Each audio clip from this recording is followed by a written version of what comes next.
له افغانستان سره د اروپایي ټولنې د 1500 میلیونه یورو د نوې مرستې خبر ورکړل شو. جزئیات هم د ویډیو کې وګورئ او چینل سبسکرایب کړئ. د طالبانو تر واک لاندې باختر خبري اژانس ویلي چې دوحې ته د طالبانو د بهرنیو چارو وزیر مولوي امیر خان متقي د سفر په ترڅ کې د افغانستان لپاره د اروپایي ټولنې ځانګړي استازي توماس نیکولسون له افغانستان سره د دې ټولنې د 1500 میلیونه یورو د نوې مرستې خبر ورکړی دی. سرچینې ویلي چې یاده مرسته به د ملګرو ملتونو د اړوندو ادارو له لوري ترسره شي.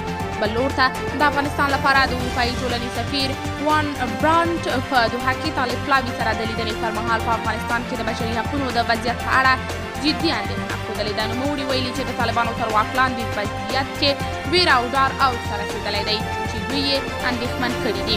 طالبانو مخکې په یوه اعلامیه کې ویلي و چې په دوحه کې د بېلابېلو هیوادونو استازو سره د لیدنو پر وخت د هغوی د اندېښنو د حل ډاډ ورکړی.